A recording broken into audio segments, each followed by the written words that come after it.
Sound ঠিক আছে এখন?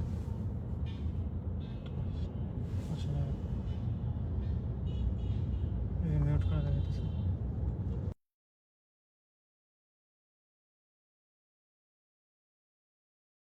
হ্যাঁ, এবার ঠিক আছে। হ্যালো। এই যে ঠিক এতক্ষণ কষ্ট করলাম। আচ্ছা ঠিক আছে, এতক্ষণ সাউন্ড ছিল না, এক্সট্রিমলি সরি। প্রথম থেকে এখন সাউন্ড মিউট হয়ে যায় কেন?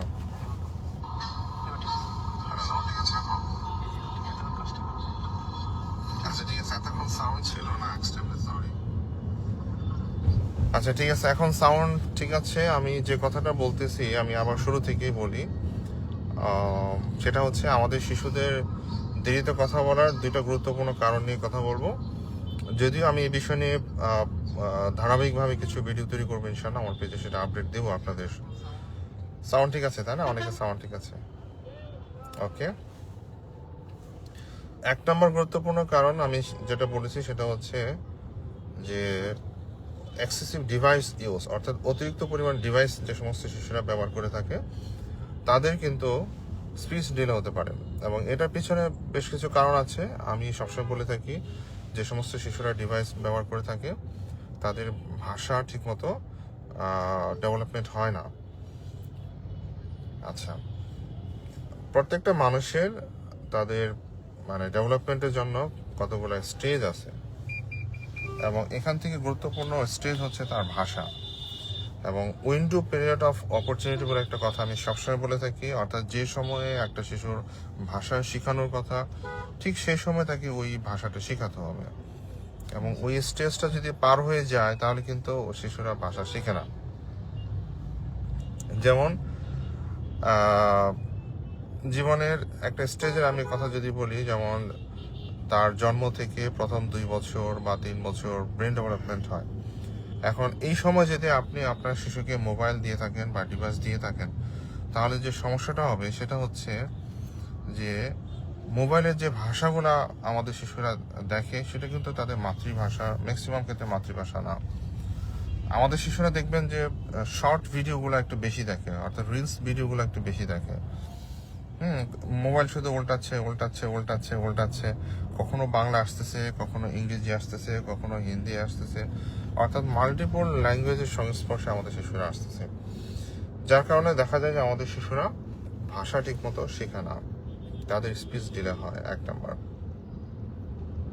আমার অনেকে বলে যে স্যার আমার শিশু তো এখন মোবাইল দেখে না, আগে অনেক বেশি দেখতো। আমি বলি যে যেটা হওয়ার তো সেটা হয়ে গেছে, যে বয়সে তাকে সুযোগ দেওয়ার কথা ছিল ভাষা শেখার আপনি তাকে সে সময়ে সেই সুযোগটা দিতে পারেন নাই, তার হাতে মোবাইল তুলে দিয়েছিলেন, এখন সেই সুযোগটা তো চলে গেছে। তো আমি বললাম যে তাহলে এখন কি করতে হবে, যদি এরকম প্রবলেম হয়ে থাকে যে না আপনার শিশু ঠিকমতো কথা বলতেছে না, সেক্ষেত্রে তাকে স্পিচ থেরাপি দিতে হবে। স্পিচ থেরাপি সেন্টার বাংলাদেশে বিভিন্ন জায়গাতে আছে, সে সমস্ত জায়গায় গিয়ে আপনার শিশুকে স্পিচ থেরাপি দিতে হবে। আচ্ছা, 2 নম্বর গুরুত্বপূর্ণ কারণ হচ্ছে বর্তমানে সময়, সেটা হচ্ছে অ্যাডিনয়েড এনলার্জমেন্ট। আপনার শিশুর যদি অ্যাডিনয়েড বড় হয়ে থাকে, অ্যাডিনয়েড সম্পর্কে বিস্তারিত ভিডিও আমার পেজে অনেকগুলো দেওয়া আছে, সেগুলো আপনারা দেখে নেবেন। তারপরে ধারাবাহিকভাবে আমি এই বিষয়ে ভিডিও তৈরি করব পরবর্তীতে, যে শিশুদের নাকের পিছনে একটা গ্ল্যান্ড থাকে টনসিলের মতো, যেটাকে আমরা বলছি কি অ্যাডিনয়েড। তো এটা যদি বড় হয়ে যায় সেক্ষেত্রে শিশুদের কিন্তু স্পিচ ডিলে হতে পারে, এটা একটা গুরুত্বপূর্ণ কারণ।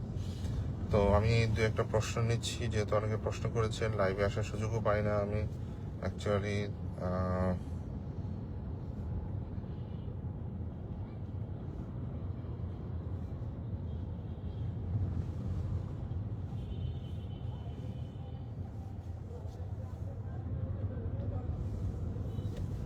আচ্ছা,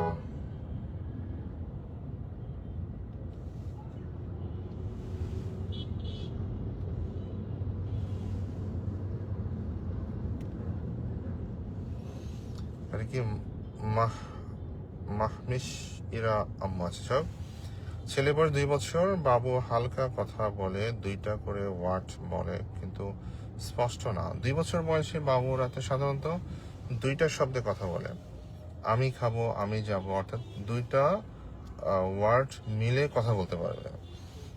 তো আমার কাছে মনে হচ্ছে হয়তো বা বাবুর স্পিচ ডিলের পেছনে ডিভাইস আছে কিনা সেটা খেয়াল করবেন। আপনার শিশুর অ্যাডিনয়েড বড় হয়ে গেছে কিনা সেটাও একটু খেয়াল রাখতে হবে। শিশুদের অ্যাডিনয়েড বড় হয়ে গেলে অনেক সময় কারো কারো ক্ষেত্রে সিমটমও থাকে না। হ্যাঁ, সিমটম বলতে আমরা সাধারণত যেগুলো বলে থাকি, বারবার ঠান্ডা কাশি বা ঘুম থেকে উঠে পড়া, নাক ডাকা, এই ধরনের সিমটম অনেক শিশু থাকে না, কিন্তু আইসোলেটেড অ্যাডিনয়েড এনহার্সমেন্ট থাকে, সেটাও একটু খেয়াল রাখতে হবে। তো আমার পরামর্শ হবে আপনার শিশু ডিভাইস ব্যবহার করে থাকলে সেটা দূরে রাখতে হবে। শিশুকে যথেষ্ট সময় দিতে হবে। ছোট ছোট শিশুদের সাথে একটু মিশাতে হবে, তাহলে দেখবেন তার স্পিচটা একটু ডেভেলপ করবে ইনশাআল্লাহ।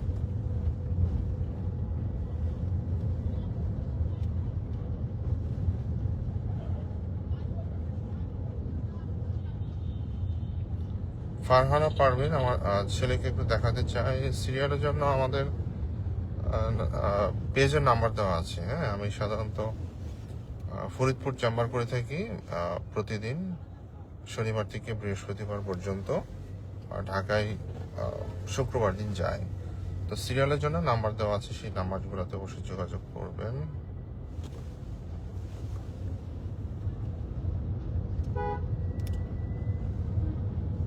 মাসুদ আলম, ফলো আপের জন্য সিরিয়াল নিতে পারছি না। ওই যে আমার যে অ্যাসিস্ট্যান্টের নাম্বার আছে ওই নাম্বারটা একটু যোগাযোগ করবেন। আসলে মুশকিল, অনেক ফোন আসে। একটু কষ্ট করে সকাল 10টা থেকে দুপুর 12টার মধ্যে একটু ফোন দিবেন,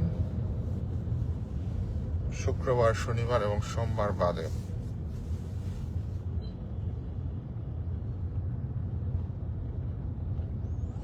উম্মে কুলসুম রিমি, সেও প্রশ্ন করেছে যে তার বাবু কথা বলতে স্পষ্ট কথা বলে না, দেখাতে চায়। অবশ্যই আমার পেজের শুরুতে নাম্বার দেওয়া আছে, অ্যাড্রেস দেওয়া আছে, সেটা ফলো করবেন ইনশাআল্লাহ।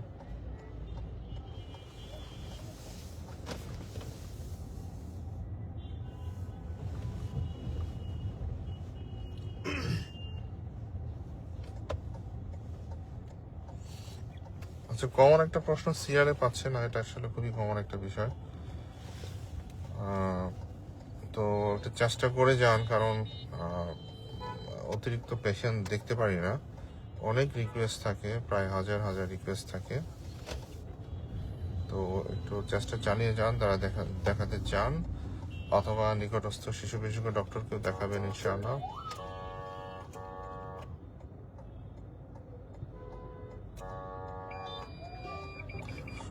চলে আসছি আমার ফরিদপুর লাইব্রেরিতে চলে আসছি আমি। এখানে আজকে বিকেলে চেম্বার করবো ইনশাআল্লাহ। তো সবাইকে অসংখ্য ধন্যবাদ। আল্লাহ যেন সবাইকে ভালো রাখে, সুস্থ রাখে। আমাদের ফরিদপুর লাইব্রেরির চেম্বার এখন 2:30 থেকে শুরু হবে ইনশাআল্লাহ। আর ঢাকার এবার শুক্রবার, সামনের শুক্রবার খুব সম্ভবত ঢাকা যেতে পারবো না, জরুরি মিটিং আছে। যারা সিরিয়াল দিয়েছেন খুব সম্ভবত পরের শুক্রবার দেখতে হবে ইনশাআল্লাহ। তো সবাইকে অসংখ্য ধন্যবাদ। আল্লাহ যেন সবাইকে ভালো রাখে, সুস্থ রাখে। আসসালামু আলাইকুম ওয়া রাহমাতুল্লাহ।